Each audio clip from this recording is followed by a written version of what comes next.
오늘 함께 우리가 나눌 하나의 말씀은 마태복음 2장에 있는 말씀입니다.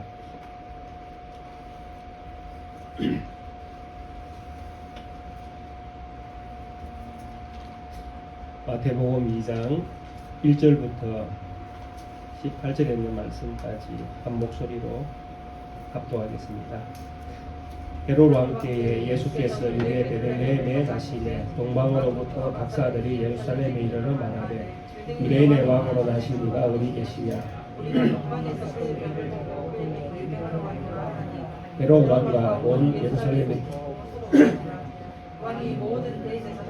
백성의 서기관들을 모아 그리스도가 어디서 나겠느냐 물으니 이르되 유대 베들레헴이오니 이는 선지자로 이렇게 기록된다. 곧 유대 땅 베들레헴아 너는 유대 고은 중 작지 아니하도다. 내게서 한 다스리는 자가 나와서 내 백성 이스라엘의 목자가 되리라 하였음이니이다. 이에 헤롯이 가만히 박사들을 불러 별이 나타난 때를 자세히 묻고 베들레헴에 보내며 이르되 가서 아기에 대하여 자세히 알아보고 찾거든 내게 구하여 나도 가서 그에게 경배하게 하라. 박사들이 왕의 말을 듣고 갈새 동방에서 보던 그 별이 문득 앞서 인도하여 가다가 아기 있는 곳 위에 머물러서 있는지라. 그들이 별을 보고 매우 크게 기뻐하고 기뻐하더라. 집에 들어가 아기와 그의 어머니 마리아가 함께 있는 것을 보고 엎드려 아기께 경배하고 보배합을 들어 황금과 유황과 몰약을 예물로 드리며 그들은 꿈에 헤롯에게로 돌아가지 말라 지시하심을 받아 다른 길로 고르게 돌아가니라. 그들이 떠난 후에 주의 사자가 요셉에게 현몽하여 이르되 헤롯이 아기를 찾아 죽이려 하니 일어나 아기와 그의 어머니를 데리고 애국으로 피하여 내가 네게 이르기까지 거기 있으라 하시니 요셉이 일어나서 밖에 아기와 그의 어머니를 데리고 헤롯이 죽기까지 거기 있었으니 이는 주께서 선지자를 통하여 말씀하신 바 애굽으로부터 내 아들을 불렀다 함을 이루려 하심이라. 이에 헤롯이 박사들에게 속은 줄 알고 힘이 노하여 사람을 보내어 베들레헴과 그 모든 지경 아래에 있는 사내 아이를 박사들에게 자세히 살펴본 그때를 기준하여 2살부터 그 아래로 다 죽이니 이에 선지자 예레미야를 통하여 말씀하신 바 라마에서 슬퍼하며 크게 통곡하는 소리가 들리니 라헬이 그 자식을 위하여 애곡하는 것이라. 그가 자식이 없으므로 위로받기를 거절하였도다 함이 이루어졌느니라. 아멘. 어제는 우리가 다 알고 있는 성탄절이었습니다. 그래서 세상뿐만 아니라 교회뿐만 아니라 세상이 이 날에 대하여 축제일로 여기는 그런 기이한 현상들을 우리는 어제 아마 경험을 하셨을 겁니다. 지금 세상 세계적으로 코로나19가 이제 유행하다 보니 참 들떠 있는 분위기는 많이 가라앉아 있었지만은 날에 대한 의미를 갖고 여기저기에서 행사 아닌 행사를 하는 것은 많고 적고의 차이였지 여전히 유행처럼 이렇게 행해지고 있는 것을 보았습니다. 특히 믿지 않는 사람들조차도 케이크를 선물하면서 서로 축제의 날로 여기는 것들을 보면서 참 희한하다 이런 생각을 해보았습니다. 그래서 오늘은 이 예수님께서 나신 이 탄생에 얽혀 있는 이 말씀을 통해서 우리가 이 예수님의 나신 날에 대하여 어떻게 믿음의 마음을 가져야 하는가 하는 이런 점들을 한번 이 말씀 안에서 우리가 한번 고민해 보려고 합니다. 그래서 예수님께서 오신 이것이 또 예수님께서 오신 이 사건을 통해서 우리가 어떤 믿음의 마음을 갖고 이런 것들을 바라보아야 하는지, 그리고 우리가 바라보는 이 시선 속에 우리 자신은 어떤 믿음을 가지고 있는지 한번 살펴보는 것이 중요하다는 생각을 해봅니다. 우리가 오늘 본문에서 읽지 않았지만은 1장 마지막 18절 이후에 보면 예수님께서 나신 날에 대하여 태어나는 그 배경에 대해서 말씀을 먼저 하고 있습니다. 예수님께서 동정녀 마리아를 통해서 난다라는 천사, 그러니까 하나님께서 보낸 주의 사자를 통해서 그런 예언을 받게 되어집니다. 마리아 너에게 아이가 생길 것이다.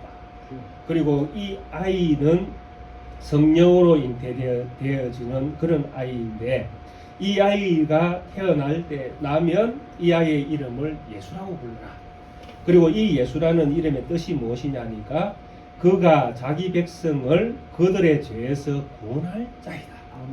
그리고 이 아이가 태어나는 이 사건을 가지고 성경이 뭐라고 말씀하셨는가 하면 보라 처녀가 잉태하여 아들을 낳을 것이고 그의 이름은 임마누엘이라 하리라. 이 임마누엘이라는 이 말씀의 뜻이 무엇이냐 하니까 하나님이 우리와 함께 계시다라는 뜻이다라고 알려줍니다. 여기에 엄청난 비밀이 들어있습니다. 예수님이 도대체 누구이신가? 그리고 예수님이 왜 오시는가? 그리고 예수님이 오는 이 사건, 예수님이 오신 이 사건이 도대체 우리와 무슨 상관이 있는가를 이 말씀 속에 다 들어있다라는 것입니다. 먼저 예수님은 하늘에 그냥 뚝 떨어지는 그런 분은 아니십니다. 왜냐하니까 하늘에서 갑자기 툭 떨어지면 우리는 그분이 왜 하늘에서 떨어졌는지를 모른다라는 것입니다. 그런데 하나님은 우리에게 비밀이 없습니다. 그래서 먼저 알려주시는 거예요. 약속을 따라서. 그래서 먼저 알려주신 하나님의 방법이 무엇이냐니까 성경 기록되어 있는 말씀을 따라서 우리에게 하나님을 알려주신다는 것입니다. 그래서 오늘 우리에게 주신 이 말씀 속에서 주의 사자가 마리아에게 찾아와서 네가 성령으로 잉태할 것인데 이 아이의 이름이 예수다라고 하는 이 사건이 이미 성경에 예언되어 있다는 것입니다. 통상적으로 우리가 자녀를 낳기 위해서는 남자와 여자가 결혼을 해야 되고 결혼 관계를 통해서 자녀가 세상에 나타나게 되어집니다. 태어나게 되어집니다. 그런데 오늘 성경에서 마리아는 누가 하나님에 의해서 생긴다라는 것입니다. 사람, 남자와 여자의 관계를 통해서 아이가 세상에 태어나는 것이 아니라 남자 없이 여자의 홀로 몸 속에 성령 하나님으로 말미암아 자녀가 생긴다라는 것입니다. 이것이 무엇입니까? 하나님이 미리 약속해 놓은 약속이다라는 것입니다. 어디에 이 약속이 있습니까? 어디에 이런 약속이 있죠? 바로 창세기 3장에 이 약속이 있습니다. 하나님이 뱀의 후손의 머리를 박살내기 위해서 누구를 선택했습니까? 여자의 후손을 선택합니다. 그래서 동정녀 마리아에게 태어났다는 것은 여자의 후손, 약속된 여자의 후손으로 예수님께서 이 세상에 오셨다라는 것을 보여주는 미리 우리에게 주신 약속의 말씀이다라는 것입니다. 그래서 예수님은 누구의 자녀입니까? 요셉의 자녀가 아니라 마리아의 자녀입니다. 왜? 여자의 자녀입니다. 그런데 이 예수님의 이 세상에 태어날 때에 왜 태어나는가 하면 이 예수라는 이 이름의 뜻이 자기 백성을 저희 죄에서 구원할 자로. 그래서 예수님은 이 세상에 오신다라는 것입니다. 그런데 이 예수님이 자기 백성을 저희 죄에서 구원하기 위해서 오시는데 이 말씀 속에 우리는 의미가 두 가지가 포함되어 있는 것을 이해를 해야 됩니다. 예수님께서 자기 백성이라고 하니까 예수님 백성이잖아요. 예수님 백성을 어디에서 구원하기 위해서 오셨다라고 말씀하시는가 하면 저희 죄, 그들의 죄에서 구원하기 위해서 오셨다. 이렇게 이 이름이 가지고 있는 의미를 우리에게 설명을 해줍니다. 그러면 우리는 이렇게 이해를 합니다. 아, 내 죄. 그죠? 내 죄.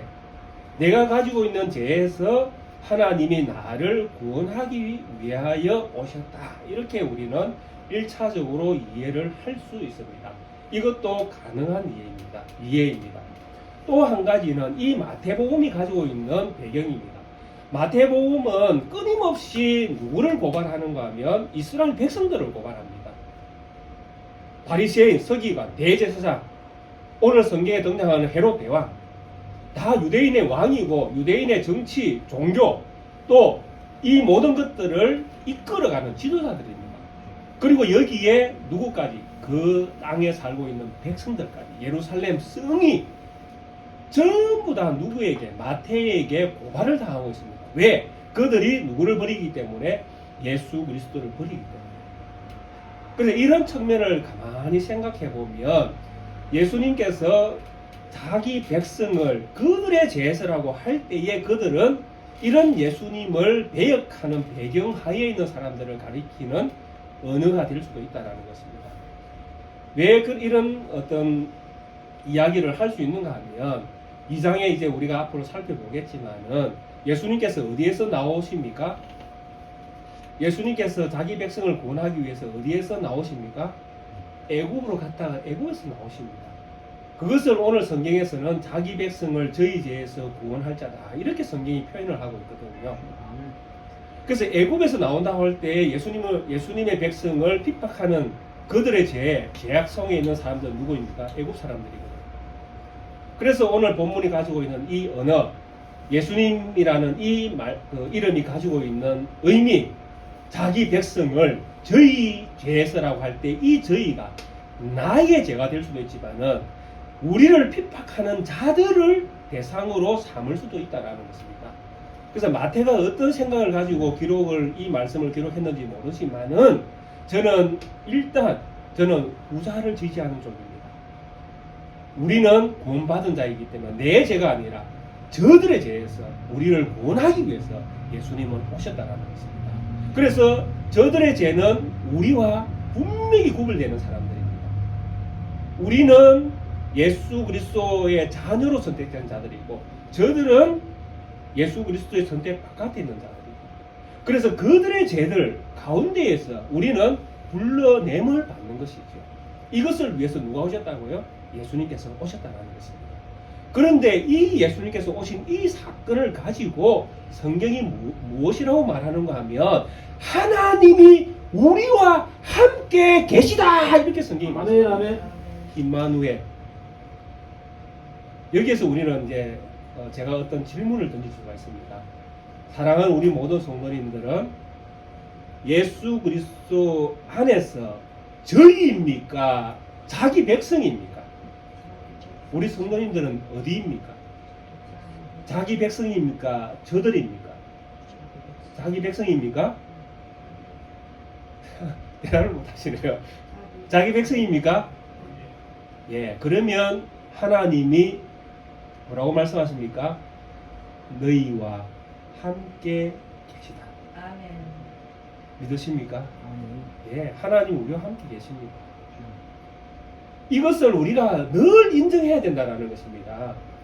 내 믿음이 있고 내 신앙이 있고 내가 하나님의 은혜 가운데 잘 살아서 하나님이 나와 함께 하는 것이 아니라 예수님의 오신 목적이 우리를 저들의 죄에서 구원하기 위해서 왔고 그 오심 속에 나는 하나님의 자녀가 되었다라고 내가 믿는다면 하나님이 늘 우리와 함께 계시다라는 것입니다. 이 내 의지와 상관이 없습니다. 내가 믿음이 많고 적고 하나님 앞에서 내가 억수 열심히 살고 안 살고 이 문제가 아니다라는 것입니다. 근본적으로 내가 누구냐라고 묻고 있는 것입니다. 내가 하나님의 자녀인가? 내가 아니면 저들이냐? 우리 스스로 내가 하나님의 자녀인 것을 내가 믿으면 구원을 받고 그 구원을 받는 그 가운데에 무엇이 계십니까? 하나님이 우리와 계시다라는 것입니다. 그래서 하나님이 우리와 함께 하기 위해서 오셨다라는 것입니다. 그걸 보여주시는 분이 누구냐 하니까 예수님입니다. 예수님은 사람이 아니라 하나님이 사람이 되신 분입니다. 그분이 이 세상에 오신 목적은 자기 백성을 그들의 죄에서 구원하기 위해서 오셨습니다. 그런 오심의 출발이 무엇이냐니까 하나님이 자기 백성과 함께 하는 것입니다. 얼마나 멋진 말씀이십니까? 하나님이 오늘도 저희들과 함께 하십니다. 믿으십니까? 예, 이 믿음으로 우리는 살아야 되는 것입니다. 세상에서 많은 사람들이 다른 어떤 목적을 가지고 살아간다 할지라도 우리는 하나님이 늘 우리와 함께 하심을 믿는 믿음 안에서 살아가는 것입니다. 이 믿음이 우리를 살게 하고 이 믿음 안에서 우리가 살아갈 때에 우리는 세상과는 다른 구별된 모습들을 가질 수 있게 되어야 되는 것입니다. 자, 이런 모습으로, 이런 예언의 말씀을 따라서 여자의 후손으로 하나님이 자기 백성을 구원하기 위해서 이 세상에 오시는 이 목적으로, 그리고 하나님이 자기 백성과 함께 하기 위해서 이 세상에 오시는 목적으로 예수님께서 이 세상에 다 던져졌는데 어떤 현상이 일어납니까? 예수님이 헤롯 왕 때에 유대 베들레헴에 하셨는데 동방으로부터 박사들이 예루살렘에 이르러 말하되 유대인으로 왕으로 나신 이가 어디 계시냐? 우리가 동방에서 그의 별을 보고 그에게 경배하러 왔노라 하니 헤롯 왕과 온 예루살렘이 듣고 소동한지라. 예수님은 분명히 유대인의 왕이십니다. 그죠? 성경에서 유대인의 왕으로 나신다고 약속되어 있고 또 유대인에게 언약의 말씀을 주셨고 또 유대인들을 약속의 백성으로 먼저 삼으신 분이 하나님이십니다. 그래서 하나님은 유대인의 왕으로 오시는 것입니다. 자, 유대인으로 왕으로 오면 유대인들은 어떻게 해야 됩니까? 그 왕을 경배하고 찬양하고 어제 성탄절처럼 교회가 멋지게 하나님의 예수 그리스도의 탄생을 축하한 것처럼 세상은 그렇게 하는 것이 정상입니다. 왜? 유대인의 왕으로 유대 땅에 예수님께서 태어났으니까 그 당시에 유대인의 왕이었던 헤롯 대왕과 또 그 대왕 앞에서 성전을 삼아서 성전을 중심으로 삼아서 제사장 노릇을 하고 있고 서기관 노릇을 하고 있고 백성들을 지도하는 사람들이 유대인의 왕으로 태어난 분이 이 세상에 태어났다라는 이 소식을 들을 때에 그들은 정말 기뻐하고 놀랐고 이제 하나님의 약속이 우리에게 이루어졌구나라고 믿고 감사와 찬송을 하나님께 돌려드리는 것이 정상입니다. 그런데 오늘 성경에서 우리에게 뭐라고 성경에 탁 던집니까? 소동한지라. 이것은 좋아서 소동하는 것이 아닙니다. 놀라서 오면 안 되는데 라는 뜻으로 유대인의 왕은 내가 유대인의 왕이지 다른 왕이 없다라는 마음으로 지금 소동이 일어난 것을 이야기합니다. 그런데 반대로 유대인의 왕으로 나신 이를 경배하기 위해서 누가 왔는가 하니까 동방으로부터 박사가 왔다고 이야기합니다. 우리는 이 박사를 흔히 동방박사라고 부릅니다. 그죠? 동방박사 몇 사람, 세 사람 이렇게 해서 이제 노래도 나오고 이렇게 하는데 참으로 이 동방박사에 대하여 별로 아는 게 없습니다. 맞죠? 왜냐하니까 그냥 목사님들이 동방박사라고만 이야기하니까요. 근데 이 동방박사가 왜 갑자기 나타나고 다른 성경에는 아무 증거가 없습니다. 마태만 이 이야기를 합니다. 요한도 누가도 마가도 이 동방박사에 대한 이야기는 아무도 안 합니다. 겨우 누가에 가면 뭐 목동들 이야기가 나옵니다. 그러니까 끊임없이 하나님은 이 마태는 끊임없이 유대인들의 불신앙을 공격하기 위해서 누구를 사용하는가 하면 유대 바깥의 사람들을 사용하는 것입니다. 그래서 오늘 성경에 등장하는 이 동방이라는 이 지역이 어디냐 하니까 바로 페르시아 지역을 이야기합니다. 유브라데스 강 쪽에 있는 그 지역에 있는 점술가들이죠. 천문학을 연구하고 그래서 이 영어 번역에서는 메이자인가 뭐 이렇게 영어로 되어 있는데 이 영어 번역에 보면 현명한 지혜 있는 사람으로도 번역할 수 있지만 페르시아 지역에 있는 조로아스터교의 사제 계급으로 이것을 이 단어를 번역하기도 합니다. 그러니까 페르시아 지역에 있는 이교 단체의 사제들이 있죠. 점술가. 그래서 이 페르시아가 유대 지역, 이 이스라엘 지역으로 볼 때 동쪽이거든요. 그러니까 동방에서 박사들이. 그럼 이 사람들은 왜 갑자기 별을 보고 찾아왔는가 하는 것이죠. 이유가 무엇입니까? 그래서 우리는 이런 성경들을 볼 때에 성경 안에서 혹시 그런 예언들이 있는가를 먼저 살펴볼 수밖에 없습니다. 왜냐하면 성경 바깥에서는 이것을 알려주지 않으니까요. 그리고 갑자기 동방에서 박사들이 왔다 하니까 점술가들이 왔다 하니까 도대체 저 사람들은 무엇 때문에 왔냐 하는 것이죠. 별이 뭔데? 별을 보고 왜 갑자기 유대인의 왕이 났다고 그 사람들은 보는가 하는 것이죠. 이유가 무엇입니까? 유대 안에서 하나님의 말씀을 가진 이스라엘 백성도 유대인의 왕이 이 당시에 났는지 안 났었는지를 모르고 있는 상황인데, 유대 바깥에서 어떤 동방의 박사들이 왜 무엇 때문에 별 하나 보고 유대인의 왕이 났었다, 우리가 그분에게 경배하자 하면서 그 먼 지역에서 왜 이 베들레헴 유대까지 예루살렘까지 오냐 말입니다. 이유가 무엇입니까? 그들은 이런 예언, 어쩌면 성경에 이미 예언되어 있는 말씀을 가지고 점성, 그게 별을 연구하고 있었던 사람들이었다고 우리가 추측할 수밖에 없습니다. 그래서 조라스터교나 이런 것들이 언제 발생했는가라고 제가 문헌을 찾아보니까 대략 기원전 1800년 정도를 예상하더라고요. 1800년에서 기원전 600년 그 사이인데 정확하게는 알려지지 않는다, 뭐 이렇게 표현되어 있는데, 1800년이면 모세 훨씬 이전이잖아요, 그죠? 그러니까 모세 때에 제가 있던 이 말씀을 제가 대응할 수 있게 된 것입니다. 민수기에 우리가 지난번에 그 발람의 예언을 살펴보았잖아요. 기억나십니까? 이 발람이 이스라엘을 향해서 마지막 예언에 이 별에 대한 예언이 있습니다. 기억나십니까? 민수기 24장에 있는 말씀입니다. 민수기 24장에 보면 보올의 아들 발람이 말하여 눈을 감았던 자가 말하며 하나님의 말씀을 듣는 자가 말하며 지극히 높으신 자의 지식을 아는 자, 듣는 자의 환상을 보는 자, 엎드려서 눈을 뜬 자가 말하기를 내가 그를 보아도 이때의 일이 아니며, 내가 지금 보고 있는 이 일은 이때의 일이 아니며 내가 그를 바라보아도 가까운 일이 아니로다.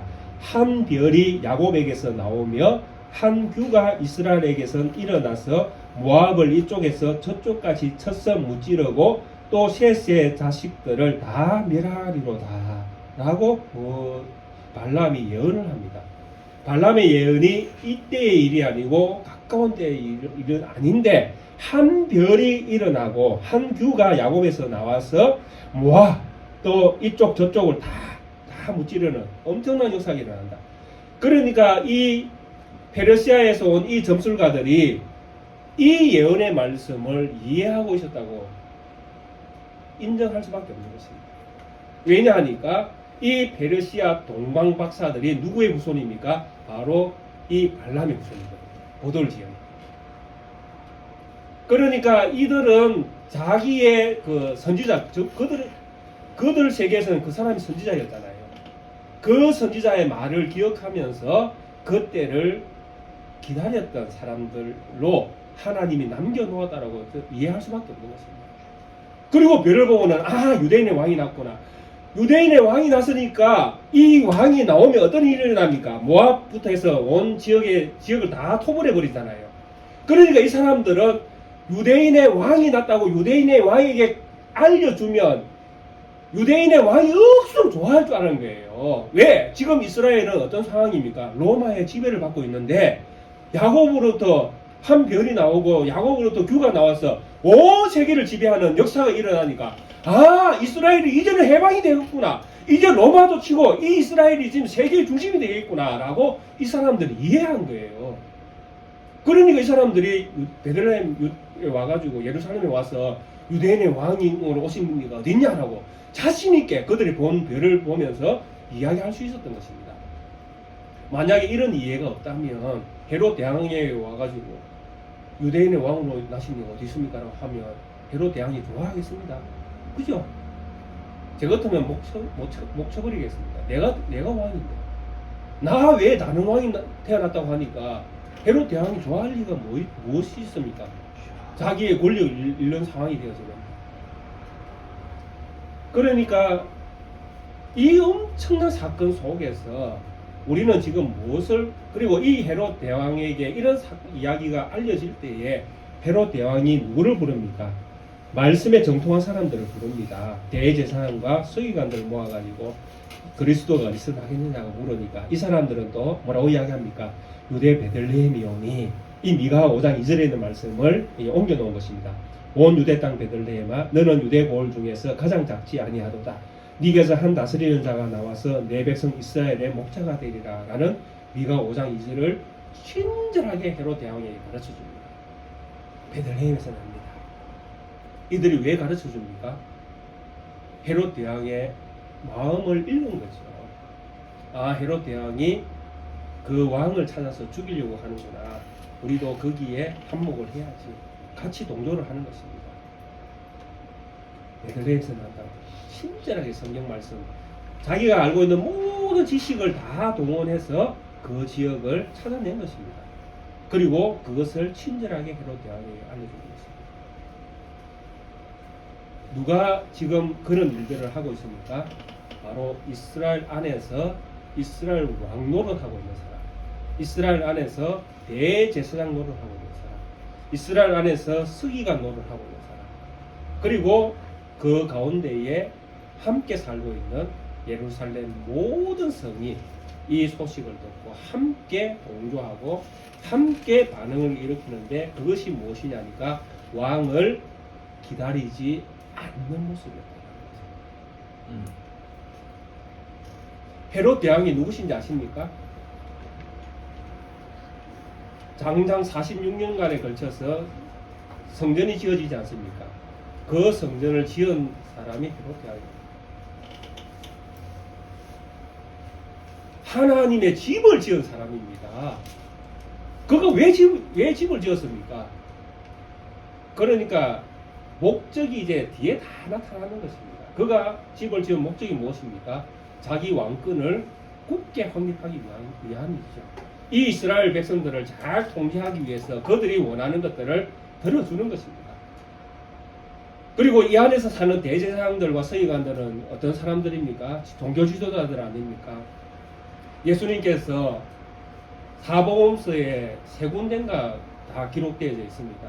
성전에 올라가셔서 하신 이야기들이, 예수님께서 성전에 올라가셔서 무슨 일을 하십니까? 돈 바꾸는 사람들의 상을 엎어버리고 비둘기 파는 사람들의 의자를 던져버리고 내 아버지의 집을 매매하는 곳으로 만들지 말라. 내 아버지의 집은 만인이 기도하는 집이다. 이렇게 성전을 청결하게 하셨던 분입니다. 왜? 이때에, 이 시대에 이 사람들은 하나님의 집을, 성전을 도구 삼아 그들의 돈벌이를 하는데 딱 빠져 있었다는 것입니다. 그들의 사고방식이. 헤롯 대왕은 이 성전을 가지고 이스라엘 백성을 해유하고 그들의 마음을 얻고 그들을 잘 다독거려서 로마의 충성된 자로 만들기 위해서, 자기의 왕권을 굳게 확립하기 위해서 그는 성전을 짓고 그 사람들과 함께 더불어 좋은 정치를 하려고 했던 사람입니다. 종교 지도자들은 이 성전을 중심으로 돈벌이를 하고, 그렇죠? 하나님의 이름으로 그들은 호의호식하는 그 삶을 선택한 것입니다. 이런 상황 속에 빠져 있으니까 이스라엘 유대의 왕으로 나셨다라고 하니까 그 왕이 싫은 거예요. 왜? 새로운 변화가 그들에게는 원하는 삶이 아니기 때문에 그렇습니다. 왜? 지금이 좋으니까. 지금이 좋으니까. 어떻습니까? 우리 성도님 지금 좋습니까? 살기가 너무 좋으셔요. 예수님 오시는 게 좋습니까? 지금이 좋습니까? 네. 참 아이러니합니다. 이 종교 지도자 헤롯 대왕은 예수님, 유대인의 왕이 필요가 없는 것입니다. 그들에게는 지금이 훨씬 좋으니까. 그래서 이들이 착당하고 모의하고, 그래서 그들이 찾아낸 방법이 무엇이냐 하니까 죽이자라는 거죠. 누구를? 유대인의 왕은 뭐 해야 된다? 죽여야 된다. 그래서 예수님께서 유대인의 왕으로 오신 이 예수님을 이 헤롯 일당들이, 대제사장을 포함한 일당들이 예수님을 죽이려고 하는 것을 하나님은 이미 다 아시니까 요셉에게 나타나서 헤롯이 죽기까지 어디로 가 있어라? 애국으로 가 있어라 하고 이야기합니다. 그러면서 이 성경이 우리에게 이런 말씀을 합니다. 예수님께서 애굽으로 간 이 이유를 애굽에서 내 아들을 불렀다 함을 이루려 함이라 이렇게 이야기합니다. 자, 예수님께서 지금 어디에 계시는가 하면 베들레헴 땅에 태어나서 베들레헴에 계십니다. 근데 갑자기 천사가 나타나서 헤롯이 죽이려고 하니까 예수님을 애굽으로 데리고 가서 피해 있으라고 말씀합니다. 그래서 예수님은 어디로 가시는가 하면 애굽으로 가십니다. 애굽으로 가십니다. 그리고 성경이 이제 인용을 합니다. 이렇게 예수님께서 예루살렘에서 애굽으로 간 이 사건은 성경이 이미 기록을 해놓았다라는 것입니다. 그래서 성경이 기록해 놓은 그 말씀을 따라서 애굽에서 내 아들을 불렀다 하는 이 말씀이 이루어지기 위해서 예수님은 애굽으로 가 계신다라고 이야기합니다. 이 성경 말씀이 어디에서 인용되었는가 하면 바로 출애굽기 4장 22절 23절 말씀과 호세아 11장 1절에 있는 말씀이 어우러져서 오늘 이 말씀이 등장하게 되었습니다. 출애굽기에서는 하나님께서 누구를 내 아들 내 장자라고 말씀하십니까? 출애굽기 다 아시잖아요. 하나님께서 출애굽기에서 모세를 보내서 이스라엘 백성을 구원하시잖아요.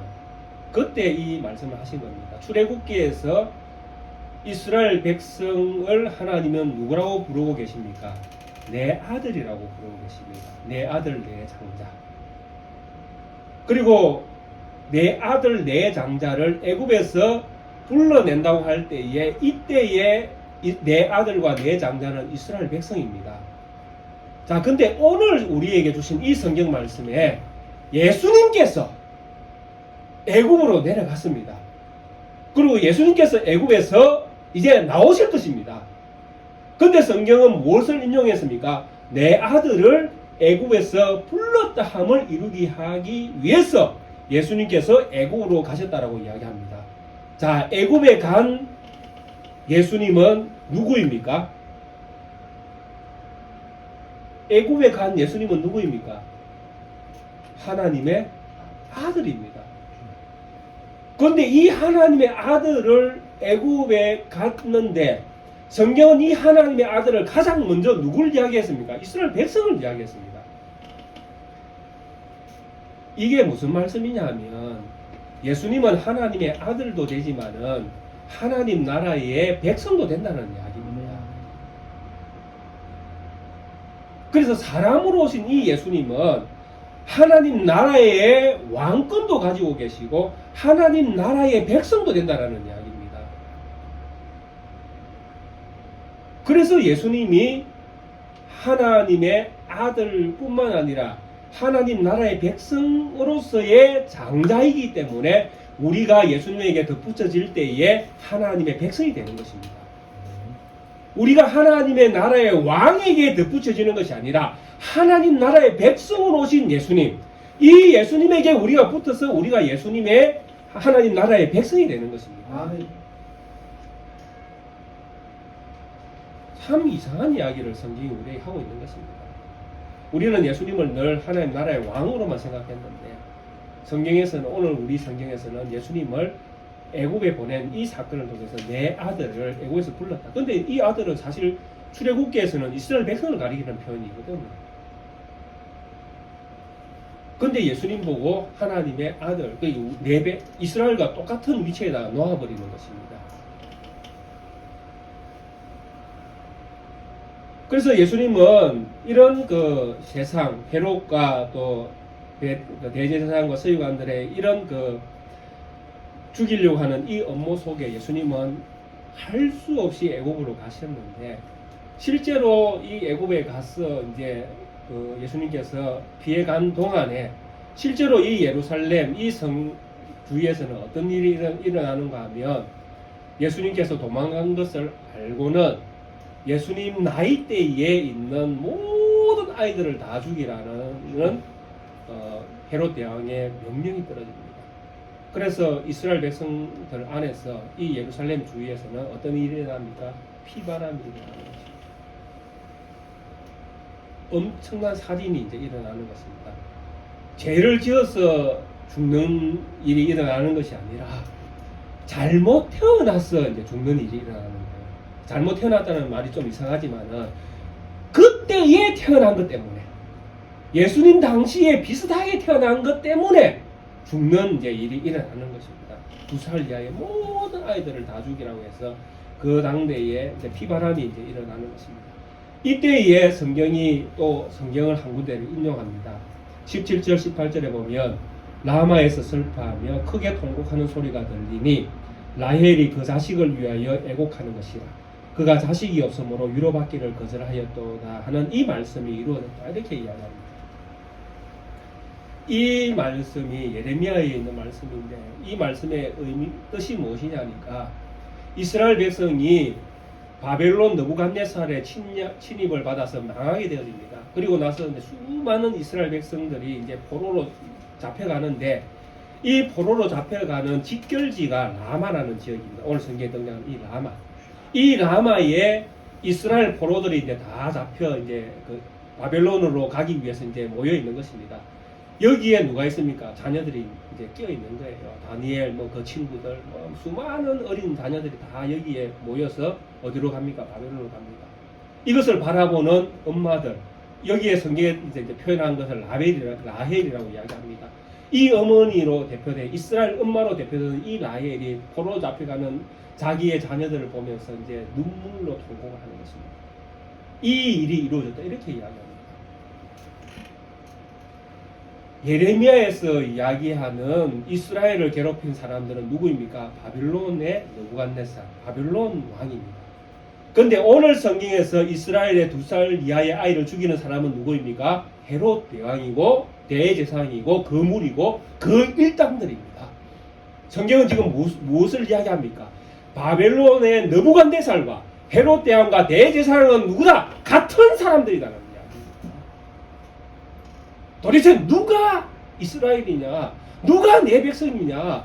누가 내 대적이냐라고 할 때에 지금 마태는 누구를 지금 지목하고 있는가 하면 헤롯 대왕, 그 수하에 붙어있는 대제사장 서기관, 그 일당들 속에서 먹고 살고 성경에서 말하는 시집가기 위해서 장가가기 위해서 잔치에 초대를 받아도 오지 않는 그 무리들. 왜? 그 삶이 좋으니까. 그렇게 살고 있는 이스라엘 이 모든 사람들이 누구다라고 이야기합니까? 바벨론이고 애굽이고 또 느부갓네살이고 그들이 바로 하나님을 대적하는 자들이다 이렇게 이야기합니다. 그런데 참 놀랍게도 이렇게 대적하는 사람들은 떵떵거리고 지금 살고 있습니다. 맞잖아요. 헤롯 대왕이 뭐가 걱정이 있습니까? 그 밑에 있는 대제사장으로 종교 지도자로 살아가는 그 사람에게 무슨 부족함이 있겠습니까?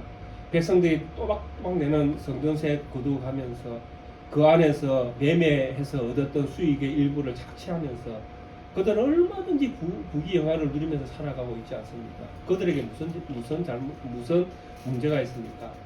문제가 있다면 누구에게 문제가 있습니까? 이 당시에 태어났던 2살 이하의 어린자입니다. 그들은 예수님으로 말미암아 그들은 죽음을 당하고 있습니다. 자, 예수님의 오심을 한번 생각해 보십시오. 예수님이 오셨습니다. 이 예수님의 오심에 대해서 누가 환영을 했습니까? 아무도 환영 안 했습니다. 오히려 예수님이 오신 것을 이상하게 생각하고 못마땅하게 생각하고 예수님을 죽이려고 했지 이 예수님 오심에 대하여 누구도 환영하지 않았습니다. 그리고 예수님 오신 것 때문에 세상에서는 이상한 일이 일어납니다. 예수님과 비슷한 그런 오늘 성경에서 말하는 이 라헬 같은 위치에 있는 사람들은 애곡하는 일이 일어나는 것입니다. 왜? 예수님으로 말미암아 죽임을 당하는 일이 일어났기 때문입니다. 자, 한번 상상을 한번 해보십시오. 이 성경의 말씀을 가지고 우리가 한번 우리의 그 신앙을 한번 생각해 보십시오. 자, 성탄절입니다. 예수님이 오셨습니다. 과연 우리가 오늘 이 성경 말씀을 가지고 예수님 오심에 대하여 축하합니다라고 이야기할 수 있습니까? 한번 생각해 보십시오. 제가 다른 말씀 안 드립니다. 오늘 우리가 읽었던 이 성경 말씀의 기본을 가지고 우리가 지금 하고 있는, 우리가 지금 종교생활 하고 있는 우리의 신앙에 한번 들어가 보자라는 것입니다. 성탄절입니다. 예수님이 오신 날이라고 우리는 인정하면서 많은 교회가 들떠있고 잔치, 정말 잔치처럼 지냅니다. 과연 예수님이 오신 사건을 가지고 성경이 말씀하시는 그 문제를 가지고 우리의 신앙으로 들어올 때에 과연 우리는 예수님 잘 오셨습니다라고 축하할 수 있습니까? 저는 기본적으로 축하할 수 없다라고 저는 보고 있는 것입니다. 왜? 죽어나가고 있는 거예요. 예수님 오신 것 때문에 정말 교회라고 볼 수 있는 2살 이하의 어린 자녀들은 죽어가고 있는 거예요. 그들의 죄 때문에 죽어가는 것이 아니라 예수님이 오신 것 때문에 죽어가고 있는 것입니다. 왜? 그들은 예수님의 자기 백성으로 삼았거든요. 이 2살 이하의 아이들을 예수님은 자기 백성으로 이 아이들을 삼았다라는 것입니다. 헤롯 대왕과 대제사장과 서기관들을 예수님은 자기 백성으로 삼은 것이 아니라 2살 이하의 어린 자녀들을 예수님은 자기 백성으로 삼았다라는 것입니다. 그런데 그들에게 무슨 일이 일어났습니까? 죽는 일이 일어나는 것입니다. 예수님께서 우리에게 말씀합니다. 누구든지 내 제자가 되려거든 자기 자신을 부인하고 네 십자가를 지고 나를 쫓아라. 이것이 예수님의 제자된 삶의 기본입니다. 오늘 우리가 정말 예수님 안에서 예수님 오신 것을 정말 우리의 어떤 인생의 가장 기쁜 날로 우리가 생각한다면 우리는 오늘 십자가를 지고 있는 삶을 살고 있어야 된다는 것입니다. 안 그렇습니까?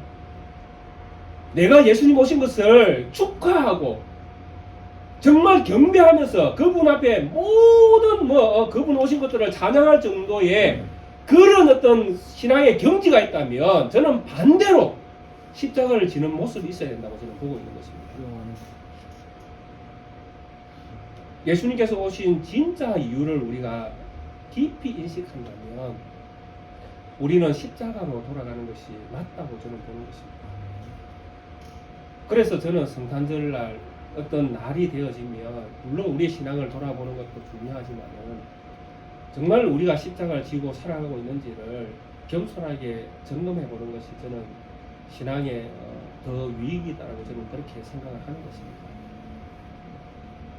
그래서 예수님은 이 땅 가운데에 오셔서 정말 우리 죄를 위해서 자기 백성을 저희 죄에서 구원하기 위해서 오셨다고 성경이 분명히 우리에게 말씀합니다.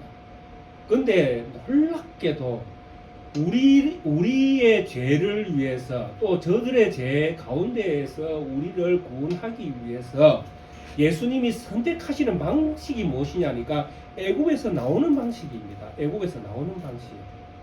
근데 이 애굽은 도대체 누굽니까? 라고 할 때 이 세상 권력과 모든 세상에서 모든 힘을 가지고 있는 세상을 말씀하고 있거든요. 여기에서 예수님이 출애굽 떠나는 방식이 무엇이냐 하니까 십자가에서 죽는 방식이었다라는 것입니다. 죽음을 통해서 출애굽하셨다라는 것입니다. 누가복음에서 이것을 별세라고 표현하고 있지만은 이 별세가 출애굽을 이야기하거든요. 이 세상에서 우리가 구원받는 방법은 이 세상을 떠나는 방식입니다. 죽는 방식입니다. 세상에서 살기를 위해서 사는 사람들이 누구냐라고 할 때 헤롯 대왕이잖아요. 대제사장과 서기관들이잖아요. 이 사람들은 무엇을 지금 추구하고 있습니다. 이 세상이 좋다, 부귀영화가 좋다, 내 삶이 좋다 이렇게 지금 외치는 사람들입니다. 그런데 예수님은 여기서 떠나는 거예요. 2살 이하의 아이들처럼 죽음을 통해서 이 세상에서 떠나는 것입니다. 이것이 예수님이 우리를 구원하는 방식이었습니다. 그래서 예수님께서는 그 제자된 자들에게 늘 말씀하시기를 누구든지 나를 따라오려거든 자기 자신을 부인하고 네 십자가를 지고 나를 쫓아야 된다. 계산 한번 해봐라. 정말 이 일을 네가 진짜 기쁨으로 감당할 수 있겠느냐? 정말 이 일이 정말 너에게 천성처럼 느껴지느냐? 네가 한번 생각해봐라라는 것입니다. 도저히 불가능합니다. 우리의 계산 수치 방식으로는 이 길을 따라갈 수 없습니다. 그런데 우리는 이 일을 할 수 있습니다. 왜 할 수 있습니까? 임마누엘, 하나님이 우리와 함께 계시다. 함이 너희에게 이루어졌느니라. 저는 우리 낙계교회 모든 성도님들 가운데에 하나님이 함께 하심을 믿습니다. 아멘. 이 하나님 때문에 우리는 믿음의 삶을 살 수 있습니다. 이 하나님 때문에 우리는 세상에서 하나님의 자녀로 살아가는 힘을 가질 수 있습니다. 아멘. 이 믿음 안에서 이 성탄으로 우리에게 의미 있는 날을 주신 예수님을 생각할 때에 좀 더 낮아지는 모습, 좀 더 섬기는 모습, 좀 더 십자가 지는 모습으로 우리의 삶을 대변한다면 그것이 바로 우리가 정말 성탄을 축하하는 삶이 되어질 것입니다. 이 믿음으로 굳게 서가는 우리 낙계교회 모든 성도님 되시기를 주의 이름으로 축원드리겠습니다. 아멘. 우리 함께 찬송가 112장을 찬양 드리시겠습니다.